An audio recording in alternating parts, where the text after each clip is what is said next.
সোনারপুর ব্লকের খেয়াদহ ২ নম্বর গ্রাম পঞ্চায়েতের অন্তর্গত উচ্চপোতা গ্রামে মা রূপসী এন্টারপ্রাইজের কর্ণধার অনন্ত মণ্ডলের উদ্যোগে শ্যামা পুজোর আয়োজন করা হয় প্রত্যেক বছর। ওনার এই পুজোর অপেক্ষা করে বসে থাকে গ্রামবাসীরা। অনন্ত মণ্ডলকে সবসময়ই দেখা যায় মানুষের পাশে, মানুষের সাথে। ওনার এই পুজোর অনুষ্ঠান চলে ৩ দিন ধরে। এই ৩ দিন বিভিন্ন রকমের অনুষ্ঠানের আয়োজন করেন। শেষ দিন ওনার এই অনুষ্ঠানে উপস্থিত ছিলেন সোনারপুর উত্তরের বিধায়িকা ফেরদৌসী বেগম, রাজপুর সোনারপুর সিআইসি নজরুল আলী মণ্ডল, সকল পঞ্চায়েত সদস্য, সমিতির সদস্য, কর্মাধ্যক্ষ, উপপ্রধান কার্তিক শর্মা সহ অন্যান্য ব্যক্তিবর্গরা। এদিন অনন্ত মণ্ডলের স্ত্রী সুক্তারা মণ্ডল বিধায়িকা ফেরদৌসী বেগম ও নজরুল আলী মণ্ডলকে প্রদীপ জ্বালিয়ে চন্দন পরিয়ে উলুধ্বনি দিয়ে করলেন বরণ। সাথে বিধায়িকাকে ভাইফোঁটার উপহার দিলেন অনন্ত মণ্ডল। এরপর বিধায়িকা নজরুল আলী মণ্ডল সকল পঞ্চায়েত সদস্যদের, সমিতির সদস্য, কর্মাধ্যক্ষ অনন্ত মণ্ডল সকলকে উত্তরীয় পরিয়ে ফুল দিয়ে দেওয়া হয় সম্বর্ধনা। পাশাপাশি দেখা গেল এই বছরের অনন্ত মণ্ডলের অভিনব উদ্যোগ। গ্রামের গরিব মানুষদের মশারি হাতে তুলে দিলেন বিধায়িকা এবং নজরুল আলী মণ্ডলের হাত দিয়ে।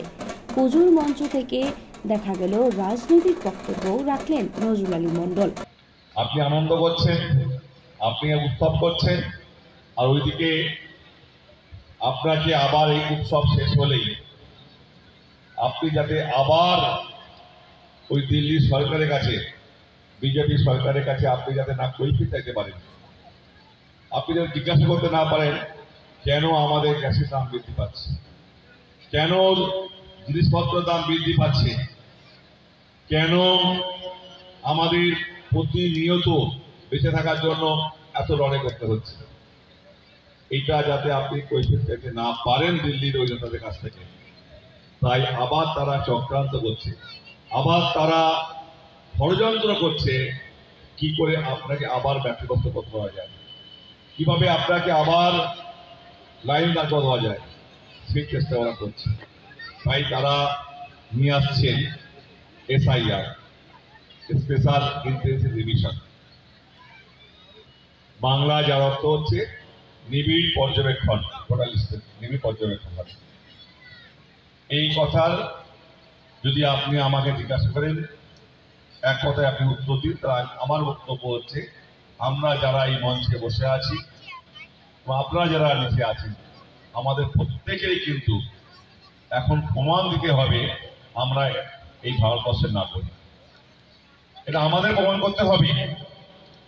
যতই আপনি বলুন আপনার কাছে ভোটার কার্ড আছে, আপনার কাছে রেশন কার্ড আছে, আপনার কাছে প্যান কার্ড আছে, আপনার কাছে আধার কার্ড আছে, আপনার কাছে পাসপোর্ট আছে, বলছে ওই কোনো কার্যকরী হবে না। যতই আপনি বলুন আমি তো এই ভোটার কার্ড দেখি আমি কতবারে ভোট দিয়েছি, আমার ভোটারে নির্বাচিত হয়ে দিল্লিতে ওরা প্রধানমন্ত্রী হয়েছে, ওরা মন্ত্রী হয়েছে, কোথাও হবে না। আপনাকে প্রমাণ করতে হবে আবার নতুন করে। পরে বিধায়িকা নজরুল আলী মণ্ডল সহ সকলে পুজো মণ্ডপ পরিদর্শন করলেন। মা কালীর সামনে জ্বালালেন দ্বীপ। এরপর সাংবাদিকের মুখোমুখি হন পুজোর উদ্যোক্তা অনন্ত মণ্ডল ও ওনার স্ত্রী সুক্তারা মণ্ডল। সবই মায়ের আশীর্বাদ। মা বোনরা, গ্রামবাসীরা সবাই আসে আমার পুজোতে, সবাই উপভোগ করে, আনন্দ পায়, খুশি হয়, সেই জন্য সবাই আসে। মায়েদের জন্য সব ব্যবস্থা থাকে, বস্ত্র বিতরণের ব্যবস্থা থাকে, মায়ের ভোগ বিতরণ ব্যবস্থা থাকে। এইসব সম্বর্ধনা অনুষ্ঠান হয়ে গেল কিছুক্ষণ আগে। আমাদের উত্তর বিধানসভার ফেরদৌসী বেগম এসেছিল, IC/CIC নজরুল আলী মণ্ডল এসেছিল, আমাদের 2 নম্বর গ্রাম পঞ্চায়েতের সব সদস্যবৃন্দুরা এসেছিল এবং আমাদের পার্টির কর্মীরা এসেছিল। সবাইকে সম্বর্ধনা দেওয়া হলো, দিয়ে অনুষ্ঠানগুলো করা হচ্ছে। এখন ভোগের বিতরণ চলছে। আমাদের মা বোনরা সব খাচ্ছে, আনন্দ করছে, মায়ের পুজো উপভোগ করছে। আজকের দীপাবলি গিফট মানে শক্তি সম্মান গিফট যেটা দেওয়া হলো মানুষের হাতে, কজন মানুষকে দেওয়া হলো আজকের গিফট? অনেক মানুষ, দেখছো তো কত মানুষ আছে, সবাইকে দেওয়া হয়েছে গিফট। এখন অনেক মানুষ বাকি রয়েছে, এখন অনেক মানুষ বাকি আছে, যারা আসেনি তাদের জন্য মাল রাখা আছে। আসছে বছরে যদি কি চিন্তা ভাবনা করছেন? আসছে বছরে মায়ের আশীর্বাদে যেন এইরকম সবার পাশে থাকতে পারি, গ্রামের মানুষের পাশে থাকতে পারি, জনগণের পাশে থাকতে পারি, এটাই আমি আশীর্বাদ চাইবো মায়ের কাছে, সবাইকে নিয়ে যেন চলতে পারি। এই ভালোবাসাটা আমাদের মা রূপসী এন্টারপ্রাইজের পক্ষ থেকে থাকবে। অভিনন্দন জানাচ্ছি আমাদের মা রূপসী এন্টারপ্রাইজের পক্ষ থেকে, আন্তরিক শুভেচ্ছা অভিনন্দন সবাইকে জানাচ্ছি আমার যত মানে গ্রামবাসীরা এসছে, যে বিশিষ্ট অতিথিরা এসছে, তাদেরকে আন্তরিক শুভেচ্ছা। ভালো, আজ আমার একটা বড় মেলার মতন হাট বসেছে, এটাই আমার কাছে অনেক মানে উপকার পাচ্ছি যে সবাই এসছে আমার কাছে।